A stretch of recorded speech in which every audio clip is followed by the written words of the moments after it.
Hello,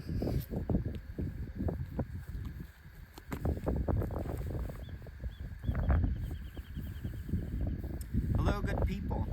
I'm Don Tipping. It's January 28th, and here we are with a long overdue segment of the Agrarian Renaissance podcast.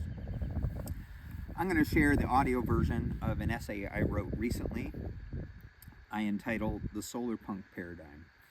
And this was basically me trying to distill my thoughts about this present moment of human civilization, at least here on the west coast of North America, which you can see behind me there. I'm up a Malibu canyon, taking a little time off the farm to get some vitamin D and sunshine. You can see the horizon of the Pacific Ocean over there. So, without further ado, enter the solarpunk paradigm. Well, here we are, halfway through the story of industrial civilization, and we've come to the messy middle where the pages are blank and no one knows what comes next in the story.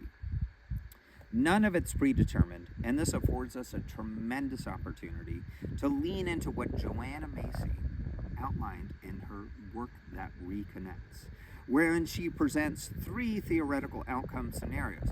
First, we don't know what the future is, so we think we are winning and we don't even try. Second, we know that we lose and we surrender to hedonic, selfish approaches.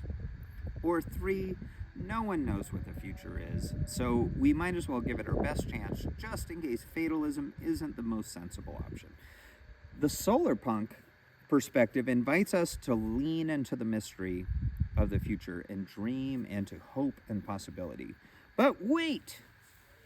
Maybe it's one of the following that the news and so many influencers are trying to cram down our throats.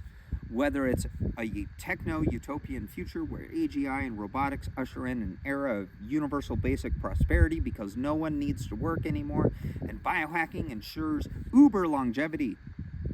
Maybe, but resource wars to power the data centers and the raw materials seem to point at the increasingly high unlikelihood of this. Or maybe it's just the continued status quo as the boomers so hopefully peg their IRAs, Roth accounts, 401ks on this as if we always make it out of the crisis because we are the chosen ones and human ingenuity has always found a way.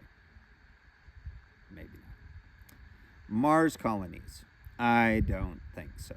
All you have to do is look at the simple fact that the astronauts on the International Space Station must routinely seal themselves off in a lead-lined safe room to survive the huge proton storms of solar radiation from coronal mass ejections and solar wind accelerations to know that the long-term potential of space colonization without a robust magnetic field is an absolute impossibility. Maybe it's civil war. Certainly feels like you can hear the drums of war beating. Perhaps, but 7 decades of industrial civilization cushiness seems to hint that we aren't hardy enough to embrace the immense hardships to give up our comforts to rally behind whatever warlord is promising a promised land if we can just overthrow our exceptionally well-armed and fortified overlords. We seem to be witnessing that presently. Or maybe it's Pascal's wager and the black swan event of a magnetic excursion pole shift disaster cycle.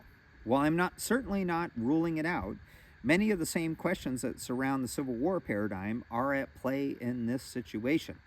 Furthermore, learning the skills and mindset of the solarpunk paradigm that I will expand upon will be intrinsic to surviving the potential of a 90-degree axial tilt of our planet, as outlined in Ben Davidson's space weatherman theory, should a solar micronova occur within his predicted next 15 to 25 years. The writer Adam Flynn asked the pertinent question in his Solarpunk manifesto in the year 2014 of what does living in a sustainable civilization look like?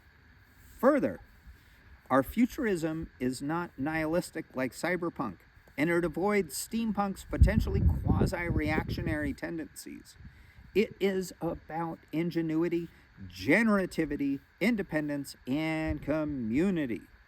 I see this as a very apropos question to keep asking ourselves, because the current version of the future being served up strikes me as a dystopian nightmare that's a mashup of the Terminator, Ex Machina, Her, Ready Player One, 1984, and obviously The Matrix.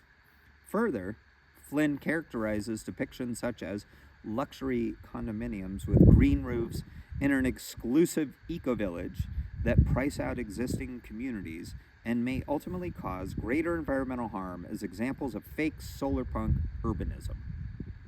I serve on a nonprofit board in my community whose activities I like to describe to others as akin to a regenerative chamber of commerce, striving to redistribute resources to promote, foster, and uplift local farmers, makers, bakers, and other businesses to provide essential goods and services to lessen our reliance on multinational behemoths such as Amazon. We also strive to mentor and incubate new businesses and initiatives to fill in the gaps where we otherwise may have to look outside ourselves to meet our needs. I also half-jokingly describe some aspects of our work as a pro-watershed HOA for our unincorporated region that has 5 small rural towns comprising 20,000 residents surrounded by a mix of private and public mountainous forest land. Moving forwards, we will all have to imagine relationships that lie within the midpoint between capitalism and communism, wherein the value is placed on the velocity of transactions and dollar turnover. The writer Douglas Rushkoff calls this midpoint distributism, which is a bit of a mouthful and honestly a bit unlikely to catch on, but I do like the idea of it. Many people can relate to this concept in terms of the age-old practice of barter. Dollar turnover describes the concept that when we support local businesses and people, the same amount of money is magnified many times over, contrasted with when we support a giant corporation where money just simply leaves the system and the local community. A solarpunk version of this could manifest as a community-controlled blockchain mechanism for the exchange of goods and services that works like a digital transaction service like Venmo or PayPal, but keeps the money local and maybe even charges a small 1% or something like that fee that goes into a trust to support young people starting initiatives and business. Solarpunk was a term coined by an anonymous writer in 2008 in an essay entitled From Steampunk to Solarpunk. While cyberpunk describes a nihilist view of living recalcitrantly under tech bro overlords, and steampunk waxes poetically of a fantasy reality where society followed the path of steam power with all its leather and brass Victorian era stylings, which I admit are quite attractive and better than silicon and microchips. But imagine if we follow that path rather than electricity. Solarpunk is an evolution of the back to the land ethos of the 1970s that now brought into modern realism. It can be viewed as the midpoint between staying in the matrix and embracing an anti-technology stance as epitomized by the Luddites of old. Key elements include renewable energy like wind, solar, and hydro, upcycling, repurposing, DIY approaches, and a pragmatic optimism that avoids the Pollyanna archetype of unrealistically naive hope. Put another way, is that the cyberpunk view espouses the warnings of misfortune and disaster of a proverbial Cassandra from the Greek myth where Apollo granted her the ability to see the future, but the curse that no one believes her. And Solarpunk, which strives to strike a balance of the perils that may befall us and the Pollyanna naivete that assumes we are the chosen ones destined to ascend with the rapture of spiritual elitism, escaping the fate of suffering lesser humans destined to that fate. This is the middle road, which balances the potentiality of fate versus free will, or hope versus fatalism, and it may just be our best way forwards. In all likelihood, we will continue to see the slow grinding collapse of civilization with resource scarcity, economic depression, loss of cohesion around a common societal narrative, and the rule of law. I believe that it's important not to rule out the potential of an event such as a sudden cataclysmic shock like the Carrington event that occurred in 1859, which was a solar flare that created a X50 level coronal mass ejection, which, if it happened today, would surely knock out the global power grid. However, claims that this would knock us back to the Stone Age are unfounded, as the detritus of industrial civilization will persist through this disaster cycle, even if we must figure out alternative power sources if the grid goes down. It doesn't take a rocket scientist to figure out how to cobble together a simple DC electrical generation system using the spare parts from washing machines, exercise bicycles, car alternators, and batteries. Furthermore, junk metal will still be available almost infinitely and be recyclable and reusable. We will definitely need some blacksmiths, good electricians, and maybe some manzanita charcoal powered forges in our villages. The impending Cascadia quake on the Juan de Fuca tectonic plate could also dish out quite the disruption to our normal way of life. When, not if, the expected 9+ magnitude earthquake and resulting 100-foot high tsunami, the last of which occurred in the year 1700, to hit the west coast, which would destroy major bridges and our transport infrastructure. I encourage us all to take a long moment to ponder what living in a Mad Max post-apocalypse reality where regional warlords constantly skirmish over the currently overlooked elements of modern existence. How can we forge and foster relationships and community institutions now that put us in the practice of looking to our neighbors to support and for support rather than external agents? I digress, because quite honestly, we have literally no influence over if and when disaster may strike. But we can work together towards preparing ourselves and our communities. Anyone who is even halfway paying attention can clearly see the breakdown of so many of the systems of stability that we currently rely upon. Institutions like democracy, law, full grocery store shelves, water coming out of the tap when you turn the handle, the toilet flushing when you want it to, the value of U.S. Federal Reserve notes, civil order, and so much more that we assume to have the solidity of the Rock of Gibraltar could quite easily falter. And I might not argue are currently showing some major stress fractures and beginning to give way. I liken it to a slow motion collapse. Many religious stories may have us believe that a new paradigm is ushered in virtually overnight with a sudden collapse. I'm a Gen Xer, born in 1972, and I'm increasingly coming to believe that this collapse has been happening my whole life in a slow motion train wreck, as the ability of the powers that be to prop up some semblance of normalcy and continued hope in the fantasy of the American dream is possible. I now see this as laughable, and the millennials and Gen Z find no humor whatsoever in this fallacy. However, I may point out that being irate and taking to the streets to protest the injustices woven into the elites trying to maintain order amidst collapse has a dissipating effect upon our energies. And that I am in full agreement with the following quote from permaculture co-founder Bill Mollison, which he pointed out back in 1983, but it is as relevant as ever. There is one and only one solution, and we have almost no time to try it. We must turn all our resources to repairing the natural world and train all our young people to help. They want to. We need to give them this last chance to create forests, soils, clean waters, clean energy, secure communities, stable regions, and know how to do it from first-hand experiences.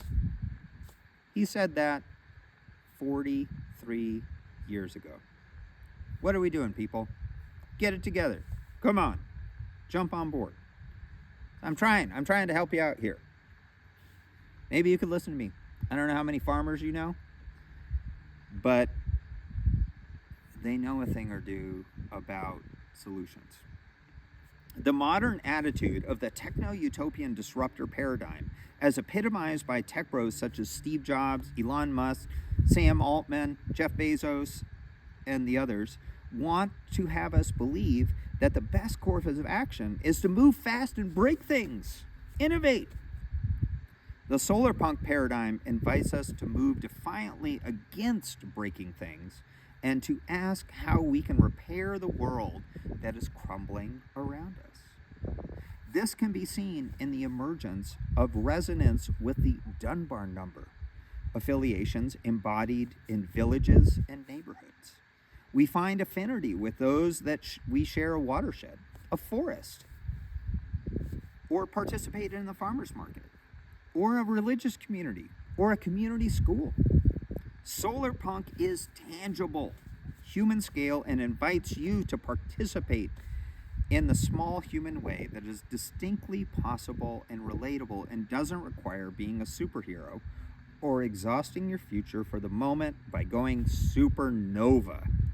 We lean into the radical acceptance of the current situation and lean in with action of the actionable steps that we know that we can do towards affecting and meeting our needs locally through mutual aid and small and slow solutions in the spirit of the visionary E.F. Schumacher. We must refuse pessimism. Joining Team Solarpunk asks of us to defiantly tell the small niggling voice of nihilism in the back of our head to shut up, because we love life. We love nature, we love creation, we love our family and our friends and all that is beautiful in this world. We love this way too much to let the pessimism win. And we are willing to do everything in our power to do what we can do to build, repair, believe, and grow solutions that meet our and local communities' needs. The old adage of those who say it can't be done should get out of the way of those doing it is quite apropos in these times. This can show us a remarkably boring and small action, such as darning socks, fixing a bicycle, helping a neighbor stack firewood, growing a salad garden, mentoring the youth, and a myriad of otherwise un-Instagrammable noteworthy things. Currently, nihilism runs rampant among younger generations, compelling them to live for today in self-absorbed downward spiral of doom spending, running up credit card debt to frantically check off destinations on their bucket list in case the world ends tomorrow. The Solarpunk ethos compels us to turn away from pessimism and embrace architecting an alternate society, as astutely described by the visionary inventor thinker Buckminster Fuller in his simple quote, "We are called to be the architects of the future, not its victims." Numerous authors have described a plausible, optimistic view of our future as well, including Ernest Cullenbach in his 1983 book, Ecotopia, Ursula Le Guin's spellbinding classic, Always Coming Home, Starhawk's Fifth Sacred Thing, and more recently, Kim Stanley Robinson's Ministry for the Future. In many ways, it may be more helpful for us to look to creative writing and science fiction to help us visualize a roadmap to the future more so than another XY hockey stick shaped graph proving that we are doomed. History is rife with ideological utopian ideas and initiatives that often arise from the collective disarray of the dominant paradigm with its competitive winner-take-all dynamics. It is well worth considering that before the Industrial Revolution that most people lived in agrarian communities that resembled villages more than towns and were inhabited by those who possessed the actual skills and means to meet most, if not all, of their own needs. The rapid industrialization in the 1800s shifted the demographics towards a more urban existence, wherein fewer people met the needs of the whole in terms of food, clothing, and shelter due to the rampant mechanization and industrialization at every level of our material world. A few notable examples from the past century include the various second wave of Protestant Christian awakenings, such as the Amish, the Mennonites, the Amana colonies, the Mormons, and so on. Some secular examples can be seen in Rudolf Steiner's anthroposophy movement and the communities that aim to implement this worldview in the form of biodynamic agriculture, Waldorf education, the Camp Hill villages, and so on. In more recent times, the Back to the Land movement that was in large part heralded in with Helen and Scott Nearing's 1954 book, Living the Good Life, which espoused vegan gardening, a strong do-it-yourself ethos, and just a dash of communism. This book, along with the growing disillusionment of the 1960s, led many people to form neo-agrarian communities and communes, many of which failed due to excessive idealism and social experimentation. However, a few do exist to this day, and we are witnessing a resurgence of the eco-village intentional community movement globally. Permaculture was a design science initiated by the Tasmanian Bill Mollison and Australian David Holmgren with the 1974 release of their book Permaculture 1. That was a response to the oil embargo shocks at the time. In many regards, this was the Australian version of the Back to the Land movement. But it was articulated as a complete vision for a re-engineering of society with renewables and thoughtful, efficient, whole systems design. I've always loved the definition from my friend and colleague, Jenny Pell, when she said, permaculture is just a new word for an old way of being. It is the toolbox that holds the tools of building a sustainable culture. This is to say that it is much more than simply another gardening technique.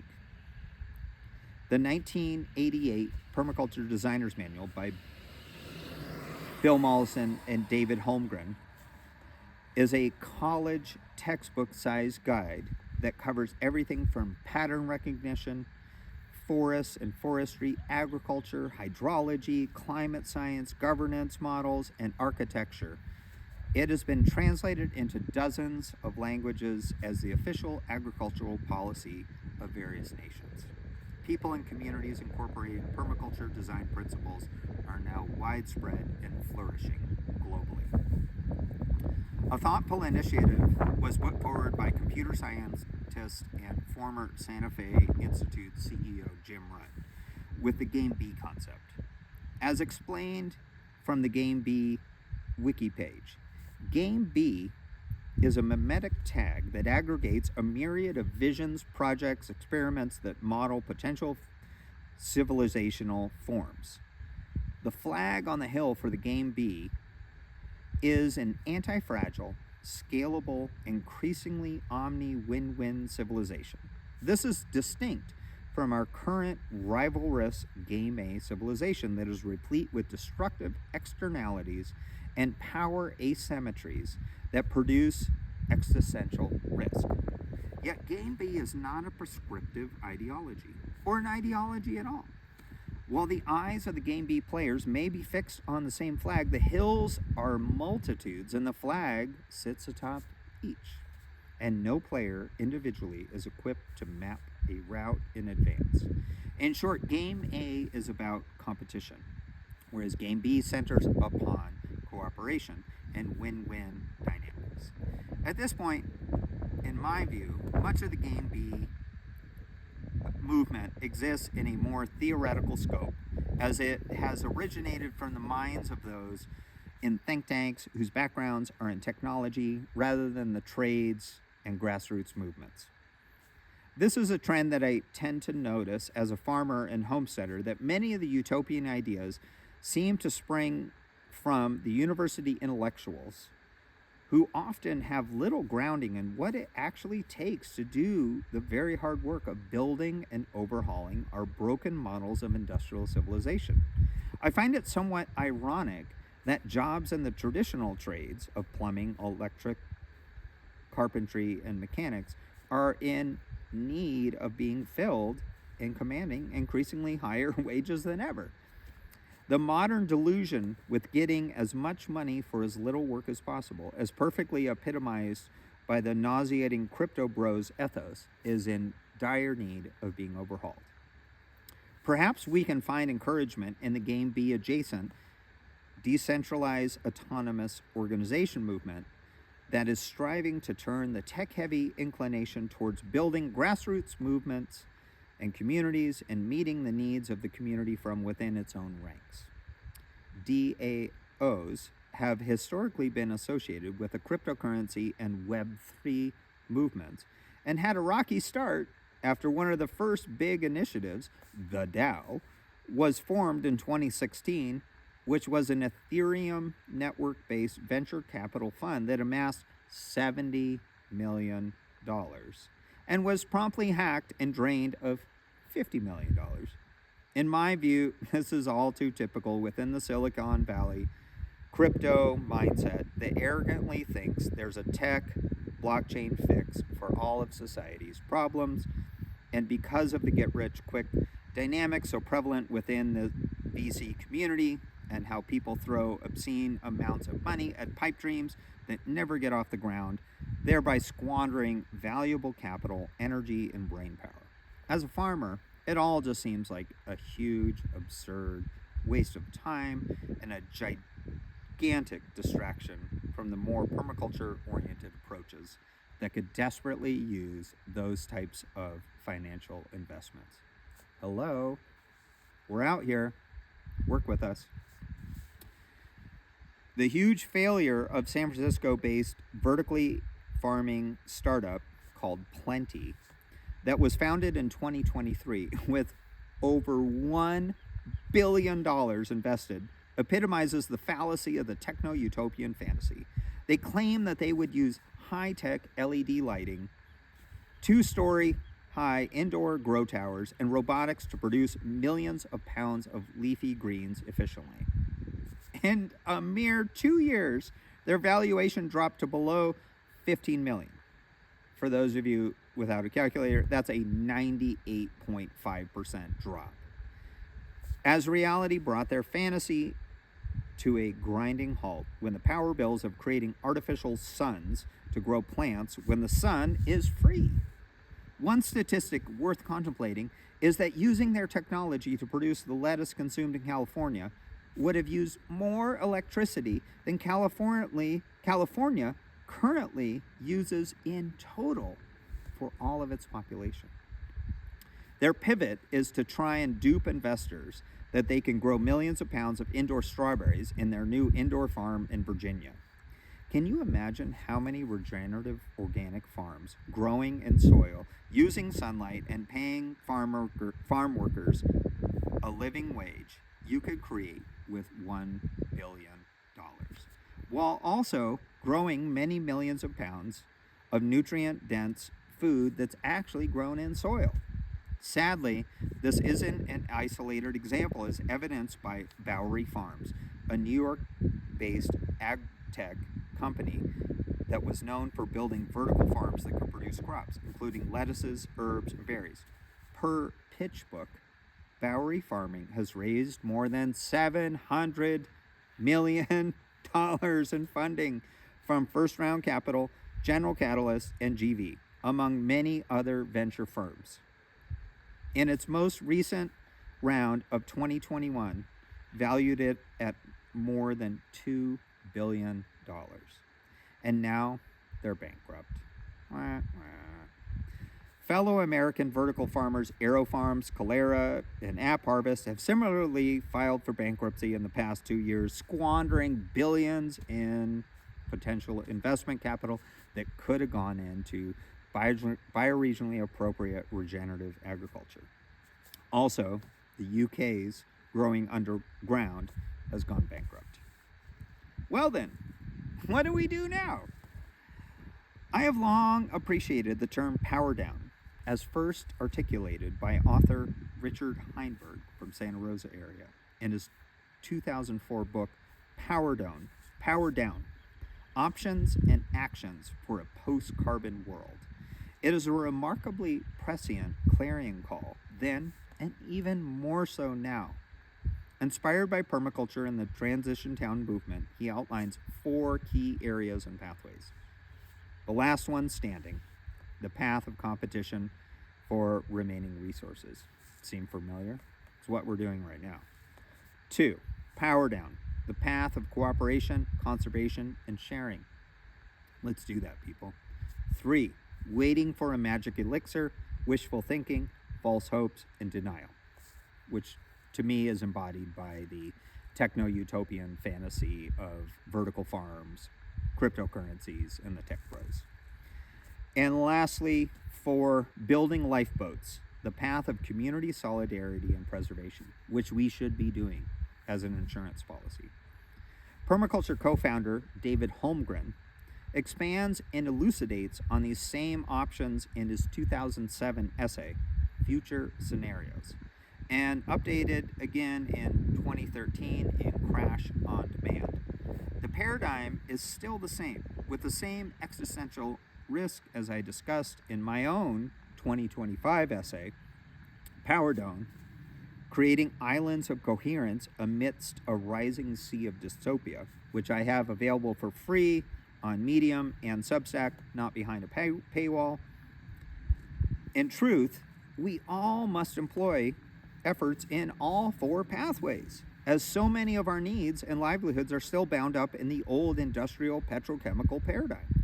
The key is to wean ourselves from needing the output of the extractive global industrial model and shift to local grassroots regenerative sources and technologies.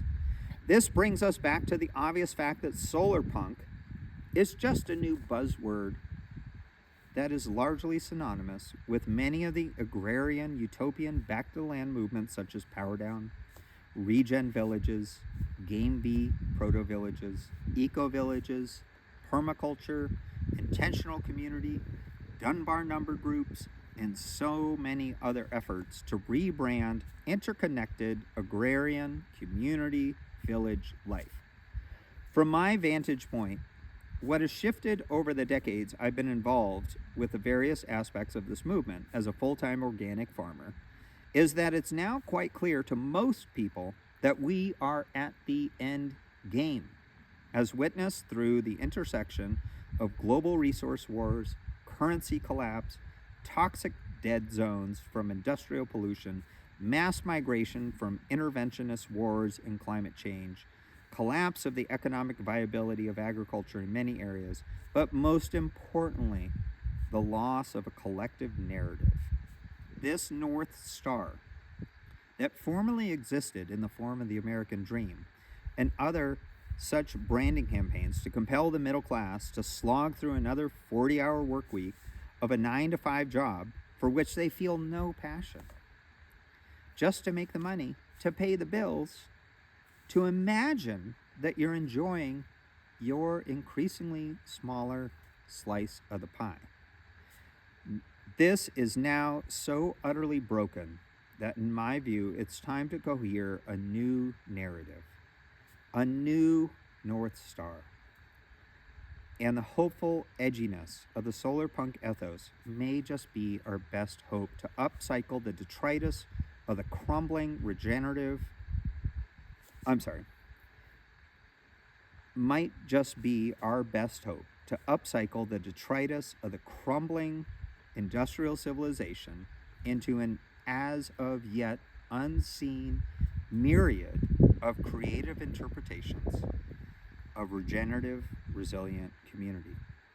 Humans most certainly have their quirks and problems, but we do have abundant imagination, creativity, and the resilience of millennia of living together in abundance. In the words of Bill Mollison, who saw the early stages of collapse over 50 years ago, who said, "Let us use the bulldozers while we still have them." And not to demolish what's here, but to terraform degraded landscapes for rainwater catchment, micro-terraced agriculture, to rehabilitate forests and watersheds for biodiverse agro-ecosystems. I've been working full-time on this while teaching others what worked and also what didn't for over 30 years. And I enthusiastically invite you to join me in the Solarpunk Renaissance. Thank you.